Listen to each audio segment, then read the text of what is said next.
সকাল সকাল এই সাদা সুন্দরীর সাথে দেখা। এটা হচ্ছে নাকচাপা ফুল।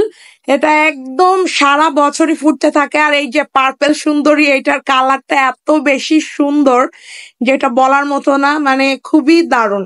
ঠিক আছে, এই তো আসসালামু আলাইকুম সবাইকে, কেমন আছেন সবাই? এই যে সেদিন যে ডেউয়া খেয়েছিলাম যে গাছ থেকে, এই যে হচ্ছে সেই গাছটা।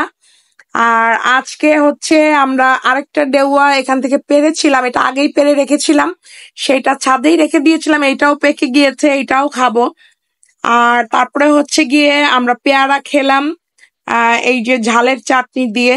এটাও বেশ মজাদার ছিল। পরে আমি উপরে বসেই দেখছিলাম যে নিচের আম গাছগুলো, এখান থেকে আমি আম ছিঁড়বো ভাবতেছি, কারণ আমগুলো সবই মানে একদম পরিপক্ক হয়ে গিয়েছে, ছেঁড়ার মতো এখন।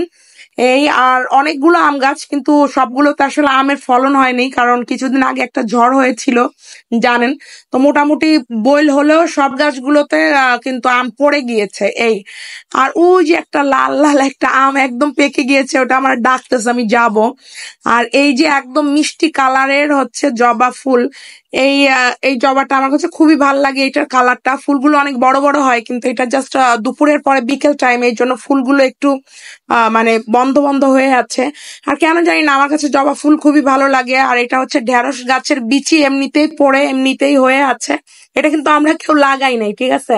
এখানে আগে ঢেঁড়স গাছ ছিল, ওইটার বিচি পড়ে এমনিতে হয়েছে। আর তারপরে আমাদের শীতকালের ব্লগ যারা দেখেছিলেন তারা দেখে থাকবেন, তখন মাত্র 4টা লেবু পেয়েছিলাম একটা গাছে। অনেকেই বলেছিল যে লেবু নাই, তো আমাদের কাছ থেকে নিতা, কিন্তু বিষয় আসলে ওইটা না। দেখেন এখন গাছে একদম লেবু দিয়ে ভর্তি। আর এই হচ্ছে আর অন্য আম গাছগুলো, এই দেখেন প্রত্যেকটা গাছে আলহামদুলিল্লাহ লেবু আছে, সেটার সাথে আমও। তো যেটা বলছিলাম যে আম গাছ অনেকগুলো, কিন্তু হচ্ছে আম প্রত্যেকটাতে হয় নাই। এই আর লেবু গাছে সবগুলোই হচ্ছে আপনার কাগজি লেবু গাছ।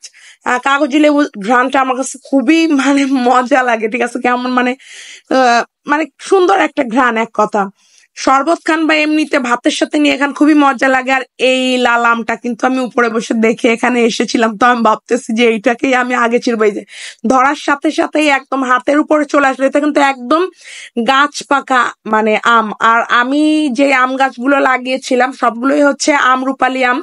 আমার কাছে কেন জানি না আমরুপালি আমটাই শুধু মজা লাগে, আর দুই একটা আম মানে ভালো লাগে, কিন্তু আসলে আমরুপালির মতো একটাও মজা লাগে না আমার কাছে।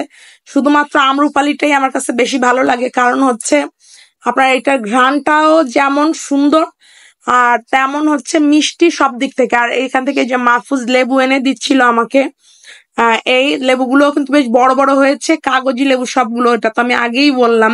এই আর তারপরে হচ্ছে আমাদের আম টোটাল যা ছিল গাছে সব ছিঁড়ে ফেলেছি, ঠিক আছে। 2 গামলা হয়েছে আম। এটা হচ্ছে একটু বড় টাইপের গামলা, আর আরেকটা ছোট একটা গামলা আছে, ওটা লেবু সহ, এটাতে ছিঁড়েছে। এই যে এটা হচ্ছে ছোট গামলাটা। তো এইটা নিয়ে আমি আবার একটু ফটো টটো তুললাম, একটু ভিডিও করে রাখলাম। আবার হচ্ছে এই যে আপনার মধুমালতী গাছ, এই ফুল গাছটা, এটার সাথে একটু এটার একটু ফটোশুট করে রাখলাম, বোঝেনি তো, যে পরে একটা দেখা গেলো একটু রিলস টিলস বানাবো এই জন্য। তারপরে আমগুলো নিয়ে আসলাম।